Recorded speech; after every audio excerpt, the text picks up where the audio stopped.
Hey, welcome to the 218th episode of Just Shoot It, a podcast about filmmaking, screenwriting, and directing. This episode is brought to you by patrons Ryan Godoy and Ken Nolan.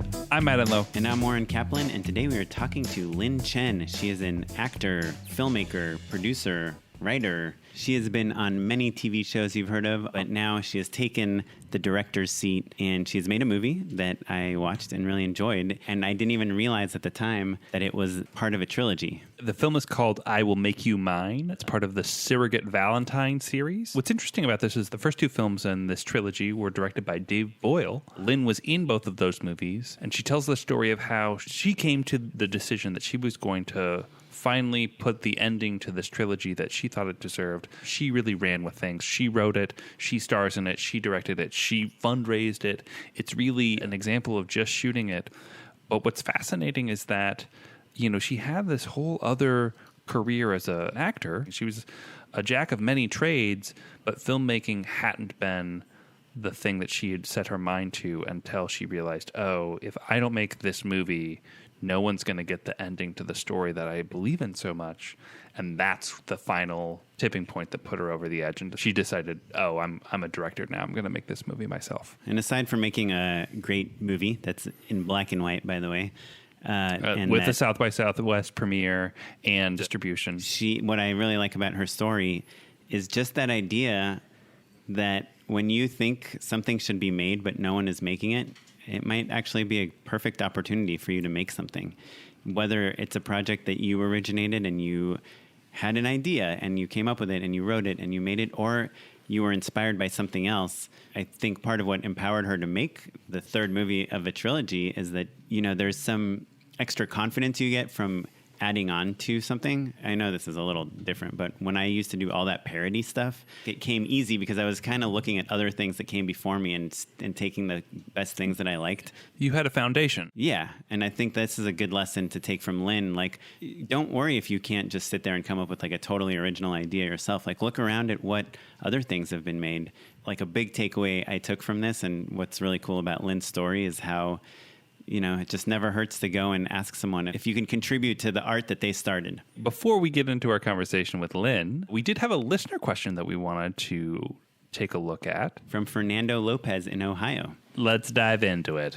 Cool. So Fernando wrote us an email. I'm going to paraphrase it.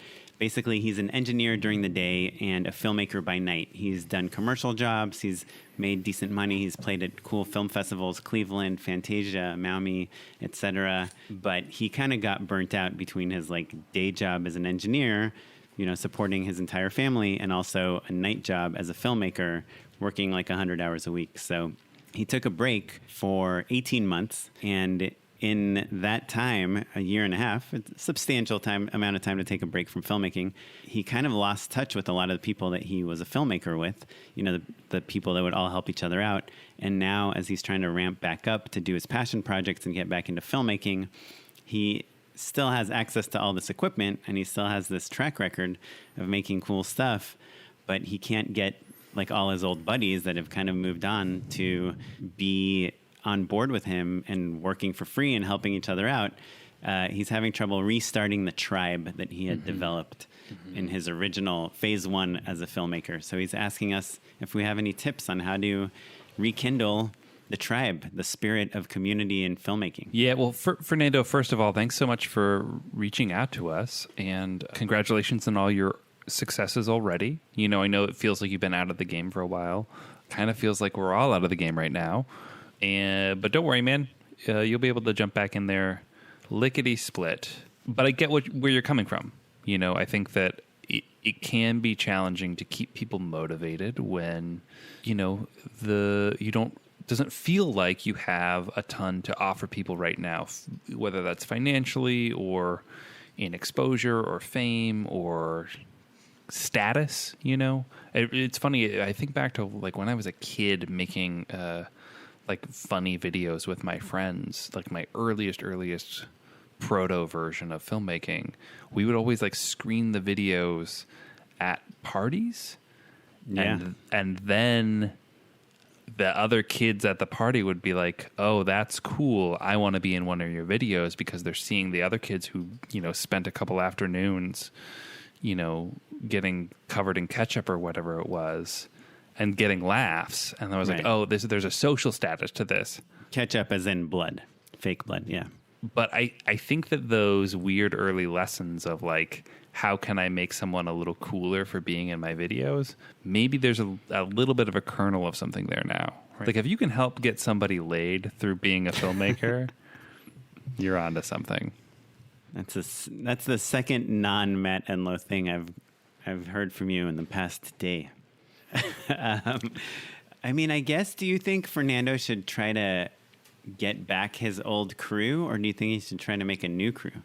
I think maybe it's time to blend the groups, but if people aren't motivated because of any number of reasons, whether they're they have to focus on family, or they're broke, or they thought that they were going to get laid from making movies and it didn't work out for them. Like there's only so many times that you can kind of try and get somebody motivated, right? And I think, if you're up and running, if you're making something, it's a lot easier to say yes, right? So if you're like, hey guys, we're shooting on this day, I've already got a DP, I rented the camera, I'm counting on you to be there. And if they're like, I don't know, I'll try, then you probably have a good sense that they're not actually going to show up, in which case you need to account for that. But if they're like, oh, you're serious, yeah, I love making movies with you, man, thanks for setting a date, then you can count on them. But you kind of have to fill in those gaps, and don't be surprised when people who you have a hunch maybe aren't going to be able to follow through for whatever reason don't. Yeah. But I think the bigger question really is like, what are the tangible ways that you can motivate somebody to help you out and make this movie beyond me just trying to be funny? Well, something you always say, and you even say it about our podcast, is when someone is doing work for you for free, your main job is to figure out why it's worth it for them, what they're getting out of it. Fernando says that a lot of the people he works with work as grips, gaffers, electrics, various departments on bigger paid gigs. He's in Cleveland, which is a smaller market, but there is still a good amount of production that goes market, there. Yeah. But he says his friends want to be DPs, editors, actors, producers.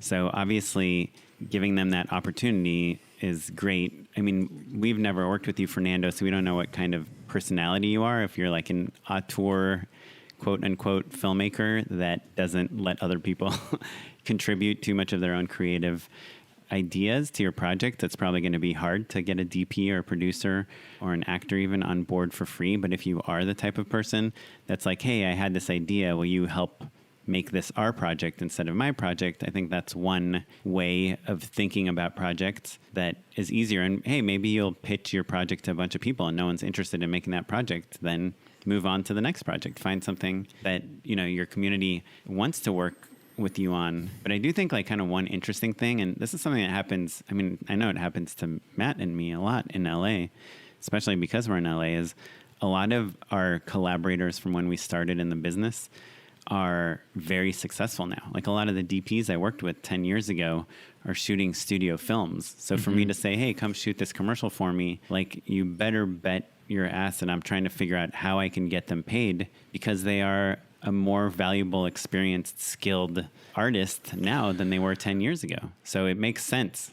Yeah, to me, it just feels icky when like I'm begging people to do favors for me. If they don't want to work with you, then that's fine. You can find other people. I mean, I guess the last 2 points I want to make is one, Fernando a number of times mentioned to us that he gets paid well at his day job and actually did pretty well financially from his commercial work. So it's not the end of the world if you spend $10,000 on your own short film and actually pay these people, Yeah, that's interesting. That maybe is the answer. Not everyone has to go on Kickstarter and get other people to pay for their movies. If you want to make a short film, I'm sure you know how to cut corners, get locations for free, get, cast for cheap, but pay your freaking gaffer. It's not, sometimes you're doing some coverage or you don't have a lot of lights or you don't have a lot of crew, pay them $500-600 to come for the day, and work around their schedule if that's like the missing piece to your puzzle. But the other thing I'll say, and it's something that I know Fernando already knows, is just like write to your resources. Like he has this short film, Eddie's Island, that got great reviews, that played at the Orlando Film Festival. Like I watched it, it looks great, but it looks like it's almost all exteriors. It's 2 characters, like mostly sunlit. Like you could make that short with a 10, person crew maybe. I mean, there's a bar location. There's some complicated things in it, but like during this pandemic, one of the things that I've learned is that you can make stuff by yourself. I made these things that I put on Twitter or Instagram. I just did a couple shots with my drone, just totally by myself of my street. Then I put some like robots in them, in 3D and just kind of played around, followed some tutorials. And after posting those, I had a few different actors and a couple DPs also text me and saying like, hey, when are we making our, robot battle end of the world movie? Yeah. Yeah. Can I be in it? And so like, that's kind of what I mean by pitching stuff. Like you don't need everyone excited at first to just make a movie. Like get them excited about what you want to make, I think. I know it's easier said than done, but if no one else is excited about it, then figure out how you make it without them or pay them. I think that's really great. I think your point about like maybe paying them a little bit is also pretty valuable. And I don't know, we kind of in a broader sense, I don't know where any of our listeners are financially. And like, obviously this is a very weird time to be talking about like how $10,000 is worth it to spend on a short film. But I think there's probably $1,000 for a day or 2 worth of shooting where you get like a few key crew members to like come together, especially if you're talking about like exterior day, like that to me actually I think is maybe a little bit more actionable. I think there does come a time where you kind of have to just pony up a little bit. Yeah. And I know Fernando has done documentary stuff too. Like just you take that approach to your scripted narrative stuff too, like. Yeah. I mean, honestly, like a really great script and an iPhone and no lights or sound or anything. Maybe one wireless lav, which by the way, Fernando said he owns. Sure. There you go. That's most of the way there. And also maybe scratches that itch a little bit. And again, I think to your point of writing to your resources, if it's something where it's like, oh, this is kind of elevated because it's shot on a cell phone, can be just as good. So, if it's something where you're really at a point in your career where you got to make this kind of proof of concept thing that you think is going to show people what you can do on a really big scale, then sometimes you have to make that investment. But if it's something where you're just trying to scratch the itch of like being a cool filmmaker and, figure out a couple different ways to do it, or what your resources and skills are. Maybe you're an animator or an illustrator or a VFX artist or a sculptor or a painter. There's a lot of different ways to come at it that make it feel elevated and interesting and thoughtful. Don't be sloppy, but you can do all of those with really affordable tools. Yeah. And I just want to let you know, Fernando, you are totally not alone. Like Matt and I and many filmmakers I know who started out just making stuff with their friends for no money. It's hard for us to find free, any crew that will work for us for free right now that is good and experienced and we want to work with.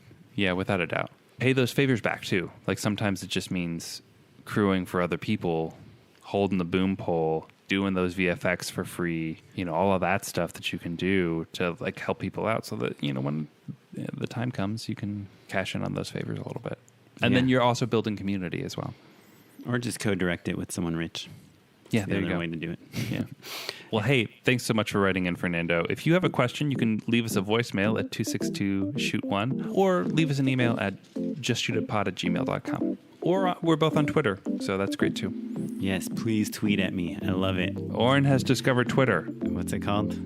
The stuff in your brain? Little serotonin. Yes, serotonin hit every time someone ats me. It's like Oren just did a tiny bit of Molly. Yeah, very little. Let's talk to Lynn.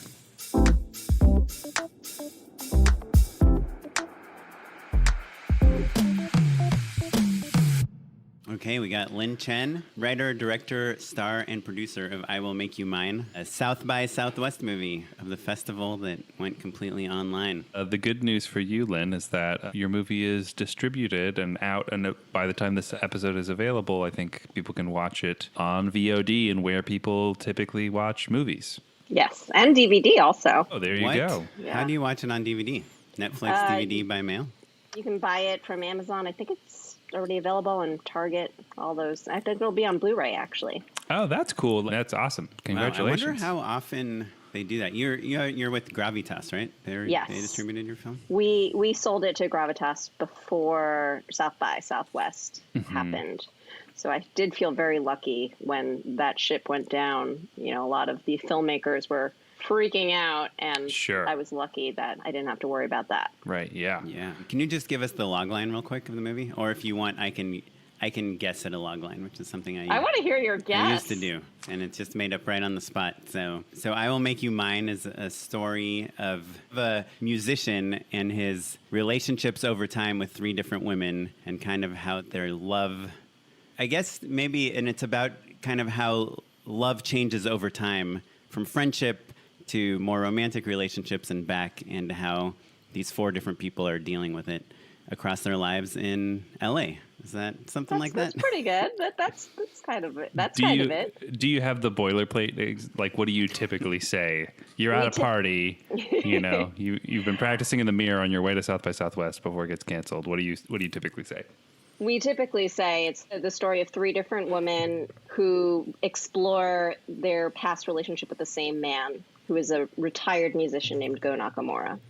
It's kind of a reverse High Fidelity. Yeah, but before I even go into that, I always tell them how it's a trilogy and how this movie is sort of the female perspective, the feminine perspective of what a movie that was started and written and starring a man, and how this movie sort of turns all that on its head and tells the story, the same story, but from the female point of view. But you don't need to have seen that other film in order to get yours. No.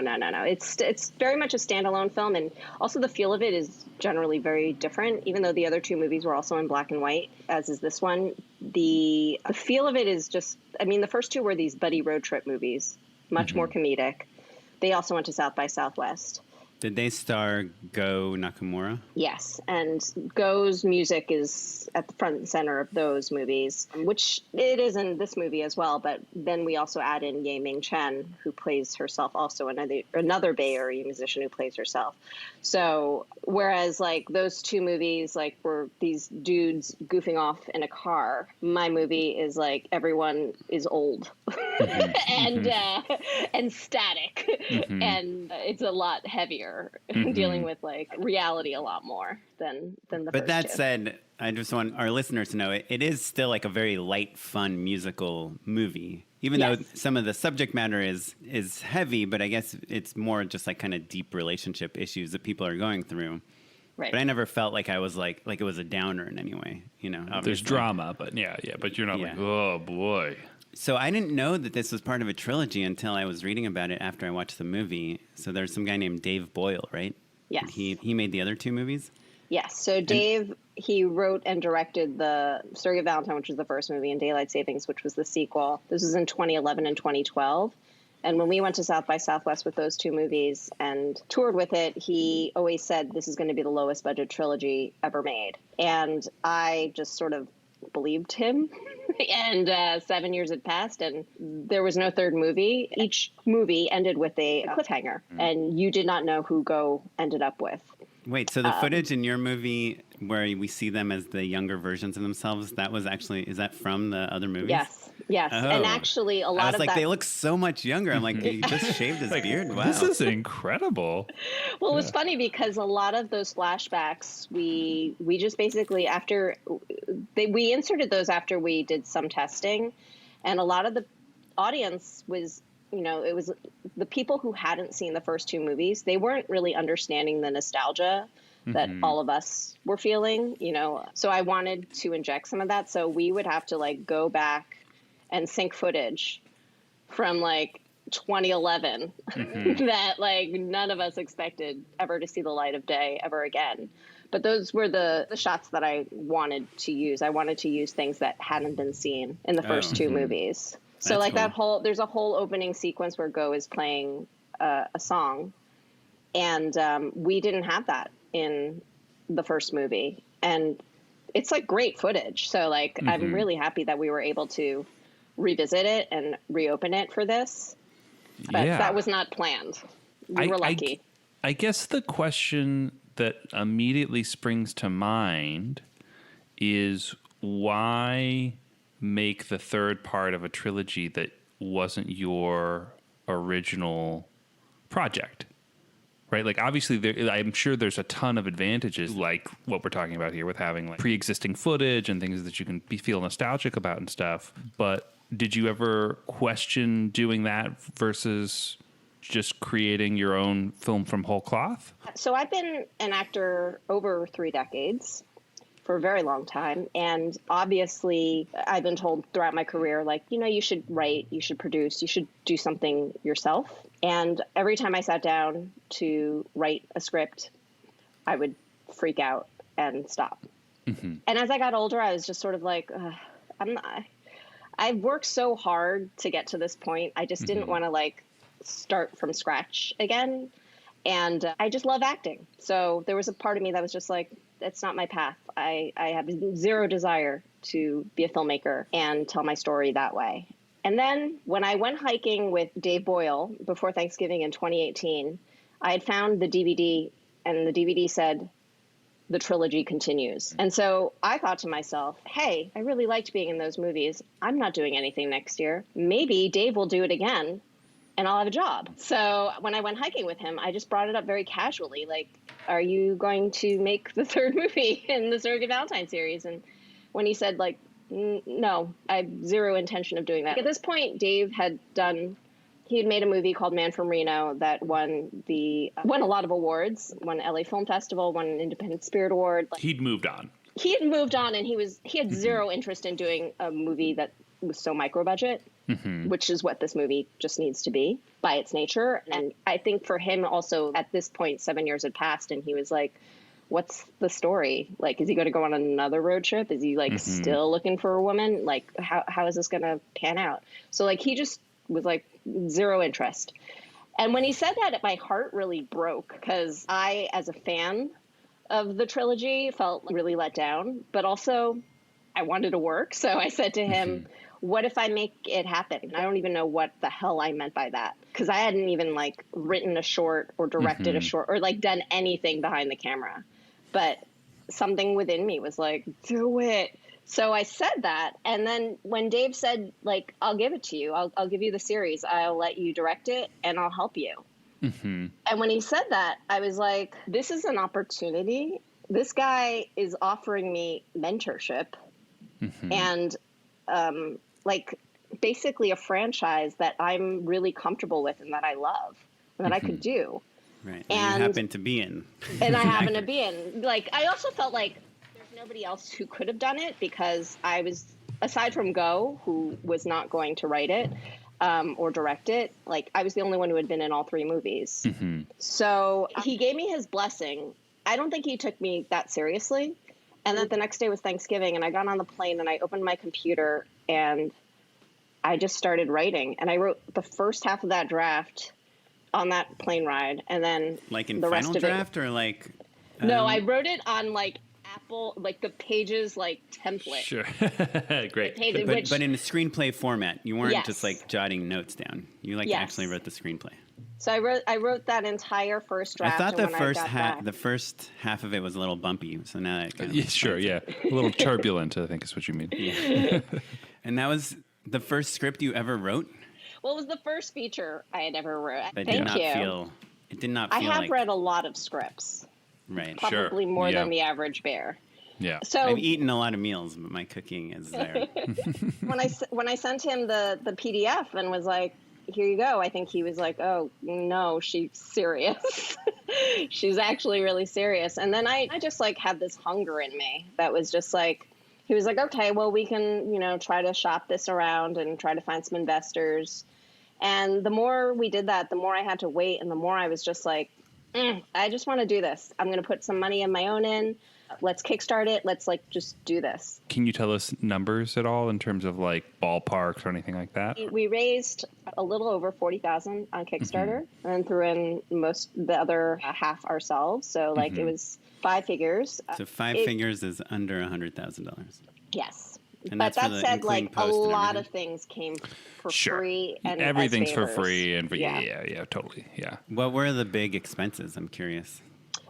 So one of the big things that we got for free was that Bill, who I had mentioned, he got the camera for at least the first half, which was it was David Fincher's camera that there's only a few of, the red camera, the monochrome, what's it called? The monochrome red camera. Yes. And the reason we were able to do that was because in order for him to get time off from teaching and able to still get paid was that he had to learn a new skill. Black and white digital cinematography. There you go. So that's the skill he learned, and that's what, helped cut out a significant portion of the budget.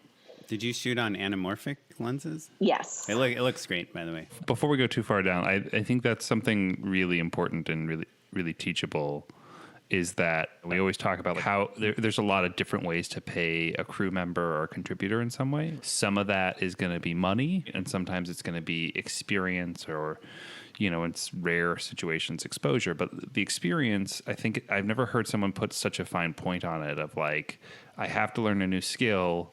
I'm very good at my job, so you have to offer me something that I've literally never done before. How did you negotiate that? Like, how did you come to terms with that being the solution? Well, I think, first and foremost, we wanted Bill because he had shot the first two movies. And then we were just trying to figure out how can we make it so that Bill can leave his family in Utah for a week or two and, be with us and not take too much of a financial hit. So he knew that there was actually the head of the program in Utah had produced the first two movies. He didn't produce this movie, but he helped us out with that, of thinking of an interesting way of how he could help us out. How to court Bill. Yeah. Interesting. Well, something I wanted to ask you about that you kind of touched on a little bit already, but it's something we haven't really talked too much about on the podcast, is about coming up with a good opening for your movie.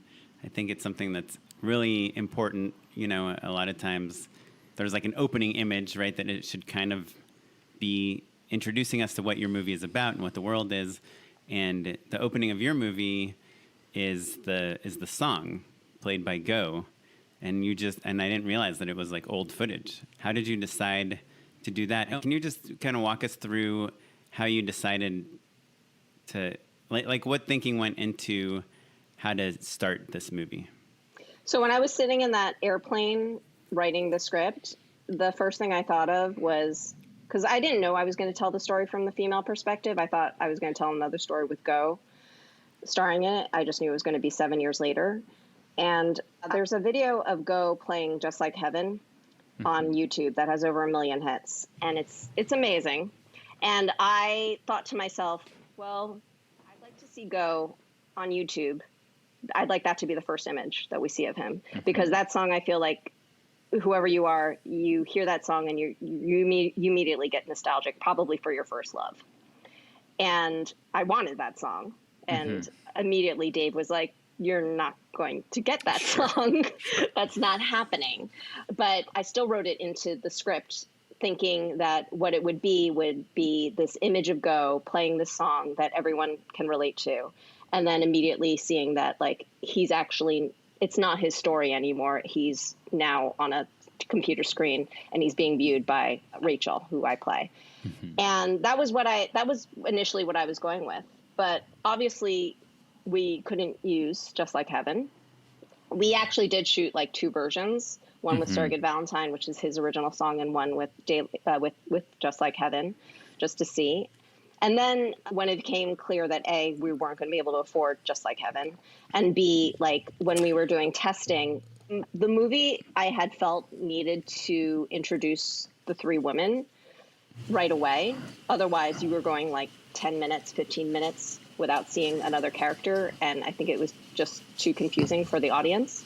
So we were trying to think of how can we make it so that all three women are introduced in the first, 2 minutes. And I thought this is a music movie. We should do a music video type of thing. We should have something with the song Surrogate Valentine. And so that's when Dave said, I have some old footage of him. And that's when we went into there. And as we started going through the old footage, we started seeing all this B-roll of Ye Ming and me and Erica. And then suddenly it all made sense. This is how we'll do it. We'll do a little music video. We'll show flashbacks. And then people won't be confused when these women show up in another 20 minutes. Can I ask just a question for our listeners at home? Did you get a quote on how much Just Like Heaven would have cost if you had the money? So my husband works on a Netflix show called Big Mouth. And so he constantly is like looking into the cost of songs. And with Big Mouth, obviously, they're able to pay for a lot of those songs. Sure. So you got a quote pretty quickly. I got a sense, and I quickly saw that it was going to be like at least half my budget. Even if I like wrote to Robert Smith and was like, hey, would you give it to me for free? It's still the record company that would probably be like, no. He doesn't own the rights to that song, unfortunately. Yeah, I think that's always like a thing to remind people. And also, like, your husband's in a kind of privileged situation where he's getting responses. You know, like if Netflix is like, hey, we love a quote on this famous song, it's in the publishing company's best interest to get back to them because they represent a huge amount of money for them. But if you're an indie producer and you're like, could you cut me a deal for Just Like Heaven? You probably won't even get a response back. We were thinking about whether or not to get just a festival clearance for it. And even that, suddenly I was just like, the more difficult things got, this is just my general feeling about this whole process. Like the more complicated and difficult it became, the more I was just like, I'm willing to let this go. I don't absolutely have to have it. Yeah, I think that festival rights used to be a thing back in the day a little bit more, you know, that you could like screen the movie and people would be like, oh man, that's so incredible. I love this. And it's going to be a big buyout and there's going to be a bidding war at Sundance or whatever. And I think because that's just not the way that movies are licensed the same way. And like the deliverables are a little more complicated now, that like the idea of having to go back and then renegotiate with an artist that knows now that they have the upper hand. Yeah. It's a pretty messy situation to be in. So I think most music supervisors really push towards an all rights sort of situation at that point. So I'm right in the middle of music on my so I'm like, let's talk about music. Well, I did want to actually ask a little bit more about music because your movie, it's not a musical per se, but it's about musicians, and so there's some scenes where people are writing music, there's scenes where people are performing, there's montages with music played by the characters. How much of that music did you write into the script, and did you write any of the songs, or did all the music come from the actor musicians that you cast? So all the score was done by Go Nakamura, and he had composed a lot of that music already for the other movies. So we were just pulling from that library for when we were editing. I was already really familiar with both Go and Yaming's songs. And when I was writing the movie, actually, the reason it's called I Will Make You Mine is because I went through a list of Yaming songs and just was like, I Will Make You Mine sounds like the name of a movie. Let's name it that. And then when we went in and read the lyrics to it, I was like, oh, I could write a couple scenes around this. Oh, so that's awesome. But it was great because, you know, I already knew going into it when we were filming what the feel of every scene would be like. I knew what song I would be editing to, and I could play it for them. I could play it for the crew a little bit, and everyone could just get into that headspace, like knowing exactly what it was going to feel like. But Go and Yaming did write one song each for the movie. Go for the end credit sequence and Yaming for the part where she serenades Go with the song called Eskimo Eyes. But other than that, like everything was already done. So it was great because, you know, they were just going to give me the rights to use all of their music. And that was like such like a luxury because I could just pick and choose. So for that Eskimo Eyes song, I think it's the song, right, that she says, hey, I wrote a song about you a long time ago, and I'm sorry if it's offensive. Yes. And then she sings it, and it's kind of this, like, perfect song for the moment, because she's kind of mad at him when she wrote the song. Were you involved in the lyrics of that at all, or did you just kind of give her a prompt and she went off and wrote it on her own? No, what happened was Yaming showed up. She's from the Bay Area. And she showed up on set and was like, oh, by the way, I wrote a song in character for Go. Can I play it for you? And she sent it to me like the demo. And I listened to it like after we finished shooting one day. And I was like, I don't know what I'm going to do with this. Like, it's not in the script. And I was like, well, maybe I'll put it on the end credits sequence or something. And I was like, I'm not going to think about this. And then when we were actually filming the scene of them writing music and like falling in love, I like had them eating ice cream and like doing improv. And then I was like, hey, we have a few more hours. Let's have you sing that song. Why don't we just like make up a scene on the spot? So it's funny because like that's actually one of my favorite scenes in the entire film. And like it was like totally by accident. And then when we went and edited it, my husband actually edited it with me. We were just like, cut out all that other shit. I don't want to see like all that montage, that cutesy montage of them falling in love and drinking beer and eating ice cream. I want to see like her serenade him. So that's what we ended up using. Oh, wow. That's awesome. I feel like what I'm hearing here is that for a long time you were happy acting, and that was like your lot in life and your skill, and it's kind of its own, you know, super challenging thing to be focused on in the first place. But when you decided to turn your hand towards directing, I feel like you gave yourself permission to just like be inspired in a lot of different ways. And that to me is really interesting and pretty teachable, right? I think it's easy for someone to be like, well, you know, like I was in these two movies, but like I'd love to see another one, but not go, oh, well, I'll make it. You know what I mean? Even down to the moment of like, oh, I have this song, I don't know what to do with it. Let's just play and we'll find something, right? That's like a pretty important thing for people to take away. Keep yourself open, be opportunistic, figure it out, and then you get to build on top of those different ideas and those different seeds of inspiration wherever they come from. And also, I think something that I didn't think about as a director was that, you know, like I feel like she wrote the song. I had to give her the opportunity to present it on film at some point, even if I was going to end up cutting it out. Just as respect to her as a person and as an artist and as a musician, I owed it to her to at least capture some of it. And I think that helped open her up also, you know, because she felt like she was heard. I think that's like something pretty important that like sometimes when I'm being directed, I just feel like I'm not being heard. And at the end of the day, it's not like I hold it against the director, but I think subconsciously, maybe a little bit, I get like a little bitter. So like, I just wanted to offer that.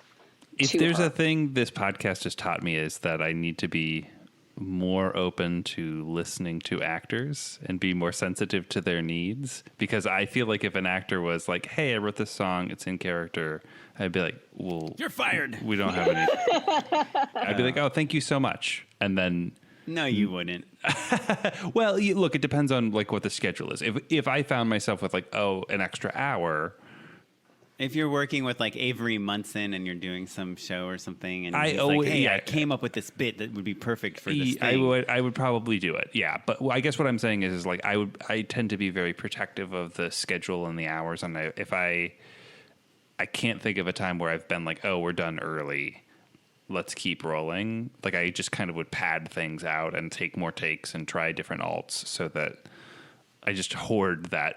I hoard takes basically and hoard angles so that I wouldn't have facilitated that the way that you did, which I like very much. And obviously, like you said, it's a piece that you really love, and being open to that I think is important. And so it's something I'm trying to learn and take away from, for sure. And I think oftentimes actors turned directors are just much more in tune with all of that, you know?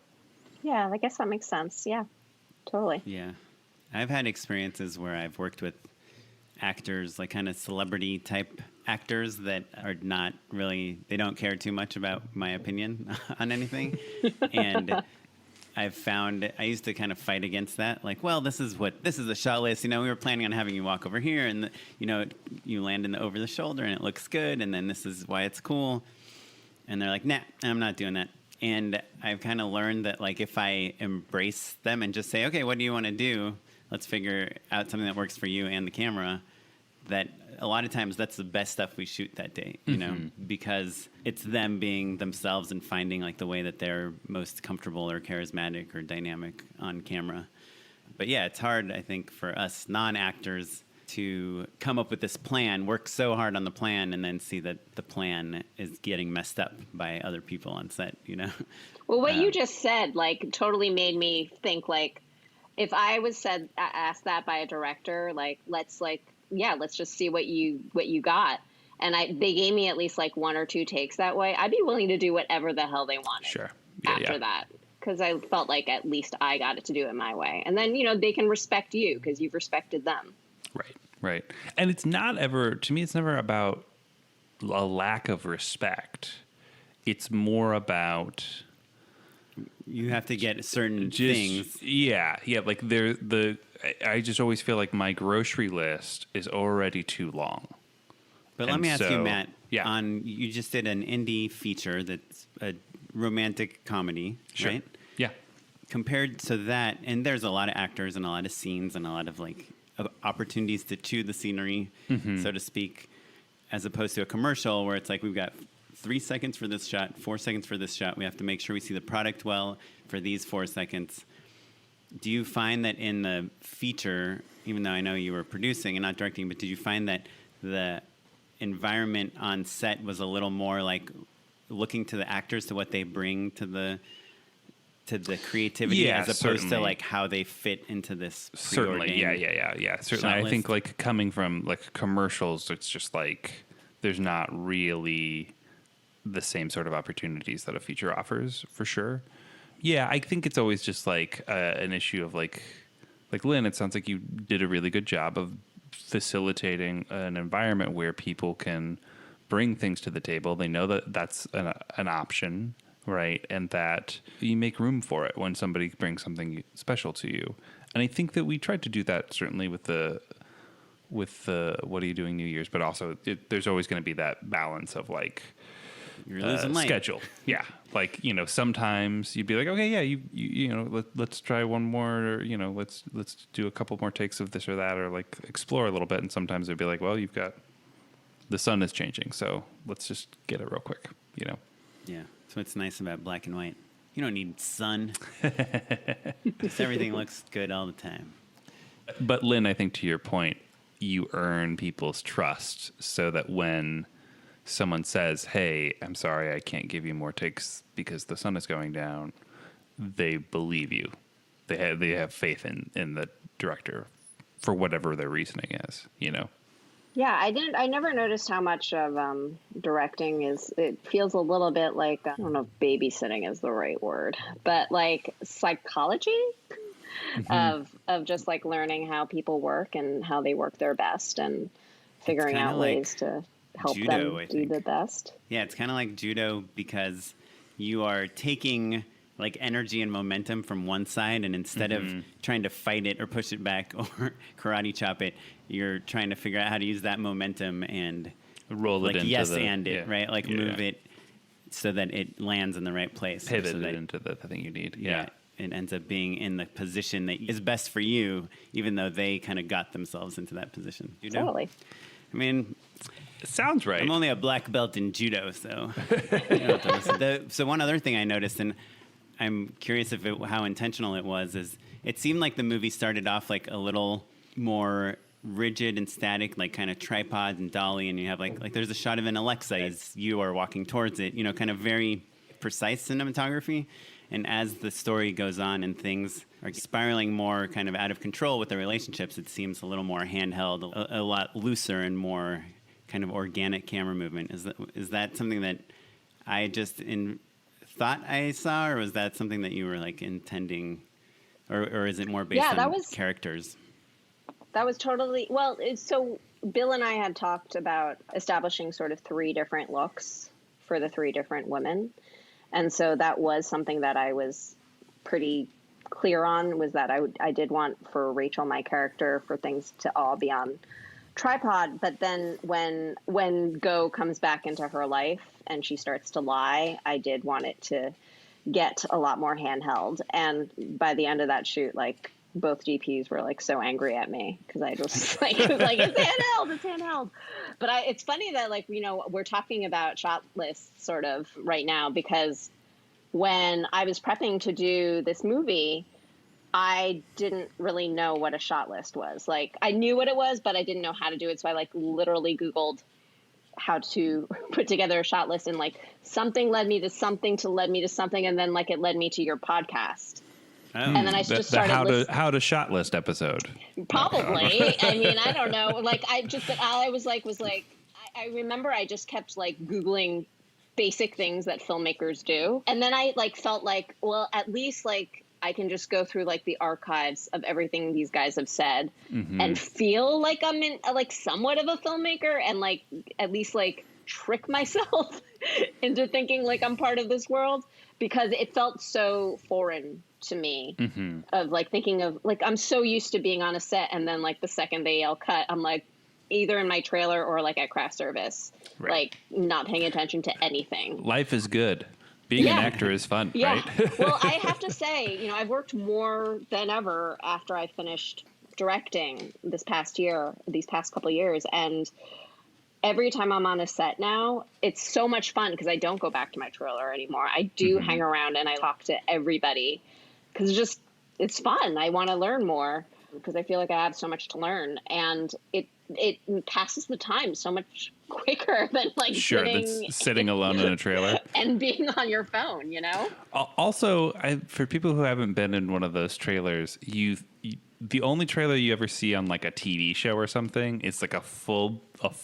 Yeah, I don't have those trailers. Yeah, like when you're like a guest star or something, or a co-star, they'll put you in like what they'll call like a 4-banger or a 3-banger, or a 2 would be luxurious, right? But basically, like they're slicing a trailer up into smaller and smaller closet-sized, claustrophobic little tombs, basically.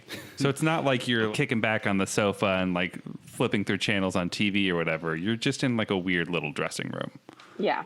For the most part. Yeah, that shakes every time someone gets in or out or whatever. But sometimes you do need that resting time, which is something that surprised me. I thought like I would be way too exhausted being on set all day. I thought like by the end of the day I would just like die, but I was one of those people that was like, can we watch dailies? Yeah. Well, the very last thing I wanted to talk to you about before we wrap up is kind of related to the locations. They're kind of I think part of what makes your movie work, in my opinion, and like probably the reason it has like 100% on Rotten Tomatoes is because there's kind of like some measured subtlety. Nothing feels like really pushed too hard. And the 3 things kind of that I noticed is like a romantic drama, but you're never, it's very low on melodrama, you know? 2, you have like an all Asian cast, but it's like never really acknowledged in any way. You know, I think there's one scene where like your Caucasian husband mispronounces a Japanese name or something, but that's about kind of like the only thing. And then also it seems like it takes place in LA, but I think you mentioned Santa Monica one time, but otherwise it's not really mentioned, but it feels like a very LA movie, you know, if you just see the apartments and the houses and the traffic in the streets. Like, can you talk at all about like how you found like the balance of like presenting stuff without being like, hey, look at this. She's, you know, Chinese, or this is Santa Monica, or this is a very sad person. I feel like a lot of the things that I have either auditioned for or been in throughout my career have really called attention to being Asian. And I just was really wanting to show what my actual life felt like, where I have a bunch of Asian friends and none of us sit around talking about how Asian we are. And sure.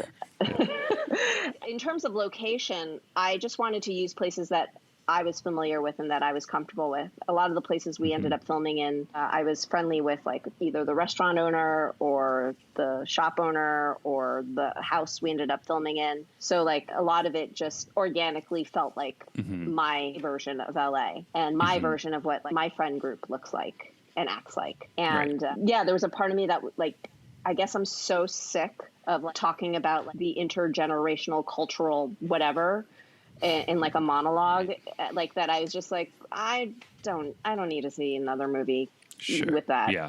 So I purposefully did not do that. And I also purposefully cast people like Tamlyn Tomita, who I grew up watching in The Karate Kid and Joy Luck Club. And, you know, people who I felt like I'm never going to get a chance to work with them because the chances of having 2 Asian women in the same movie are very small. And so I'm going to make this happen myself.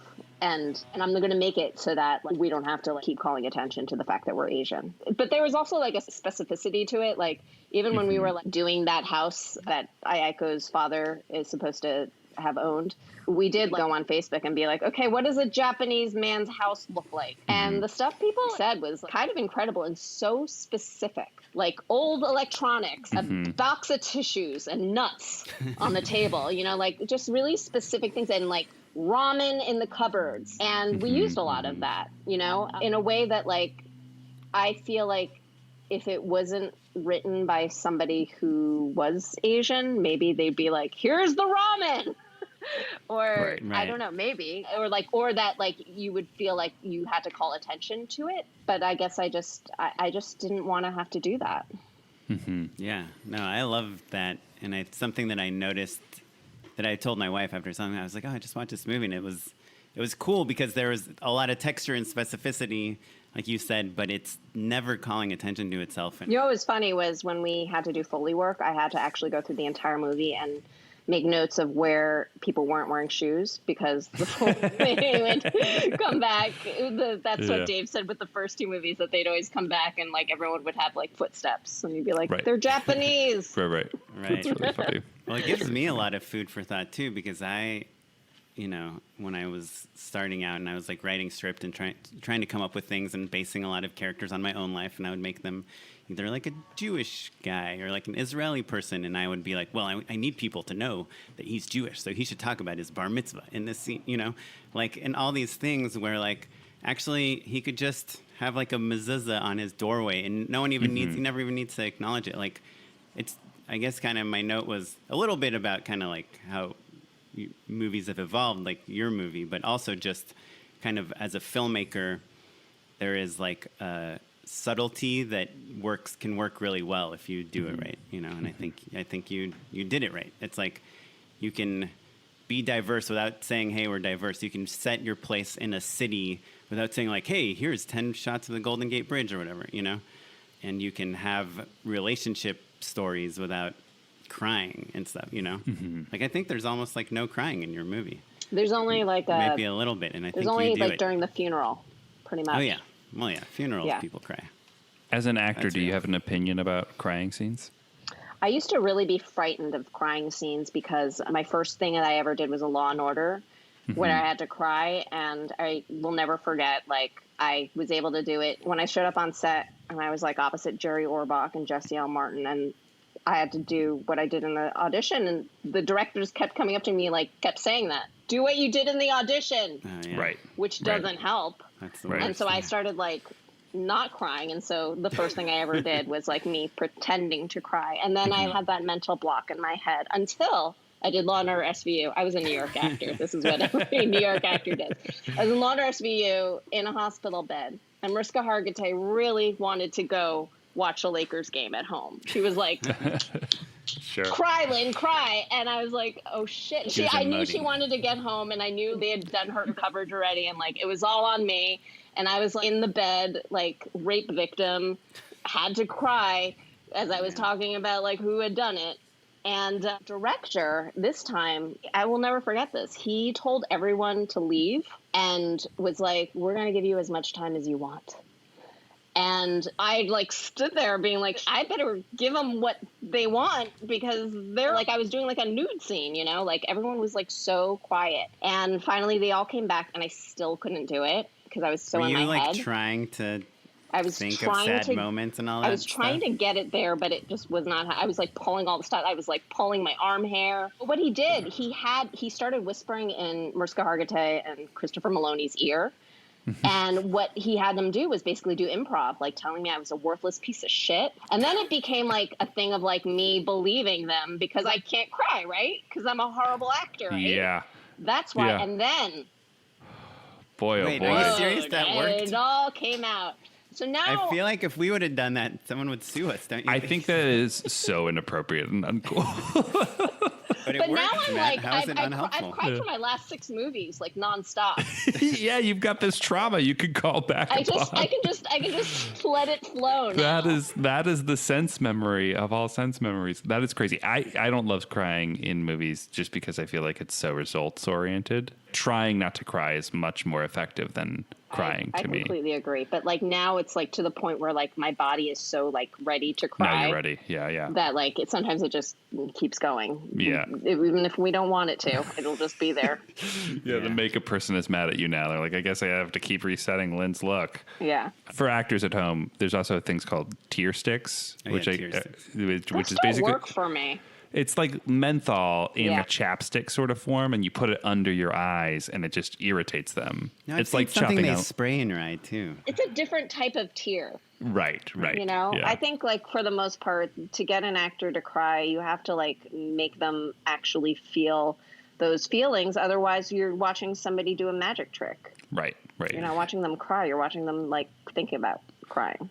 Well, and I think that sometimes a writer will put, sobbing or tears roll down their face or something like that as a way of explaining to the reader, this is an emotional scene. But there's so many different ways that you can display emotion that don't have anything to do with tears coming out of people's eyes.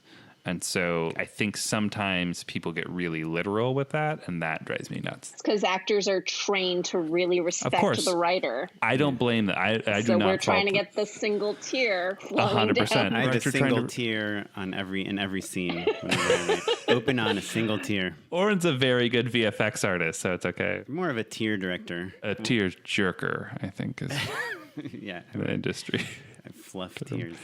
I all got we us on got. a tangent. I'm sorry, Lynn. We were putting a bow on it, and then Oh yeah, no, I was going to say, so you made this movie. It's got obviously an awesome response. It's out May 26th. Going to come out probably right around when this episode comes out. What's next? What's the plan?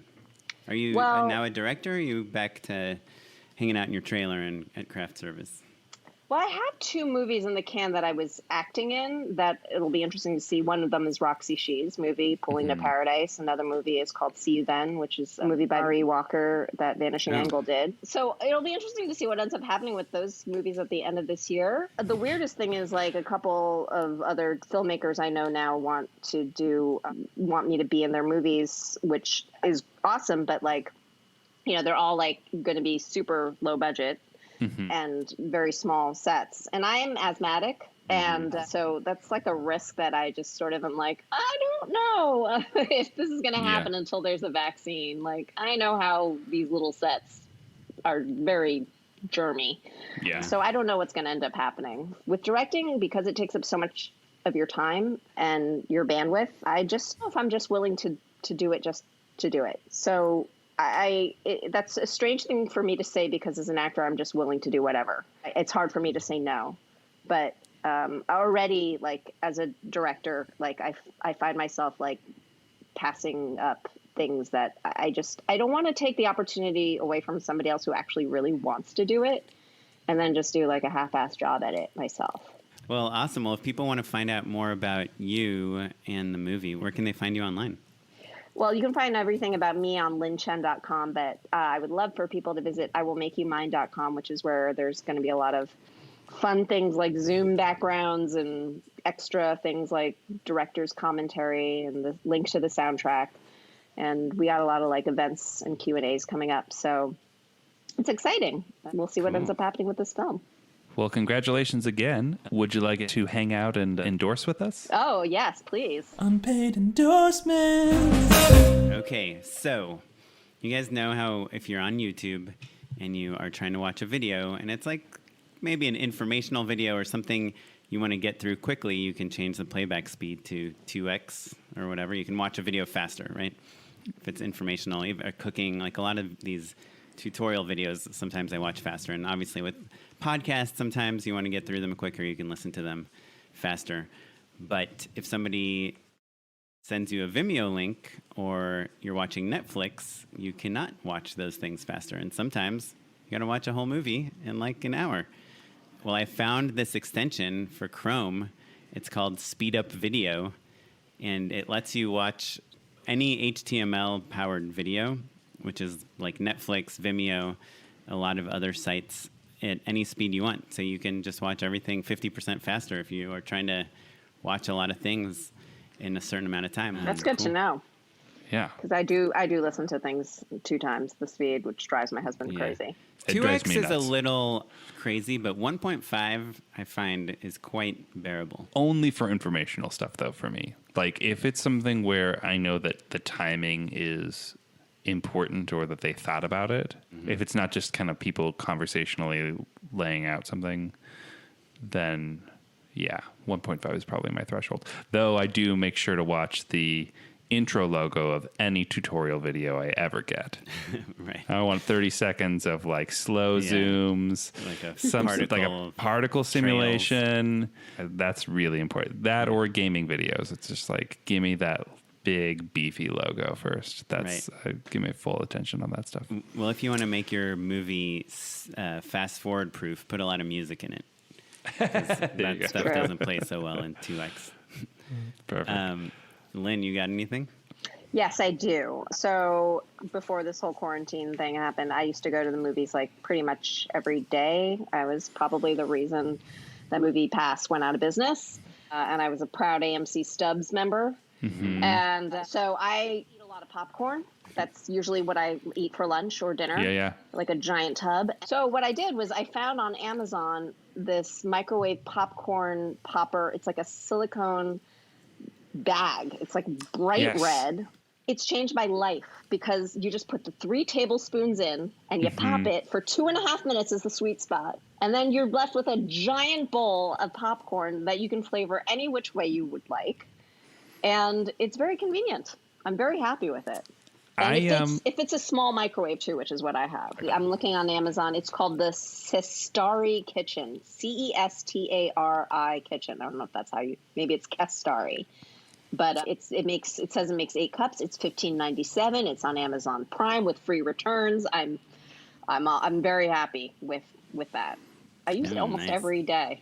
The true endorsement. Love it. Well, my endorsement is the show Dave. Did you guys watch the show Dave? It's on FX. Tony Ascenda did a couple episodes that are really great. And Taylor Misiak, who is in CVNT5, is also one of the leads on the show. But even separate from all of that stuff, it's really, really good. And I think it's easy to underestimate like the funny rapper TV show.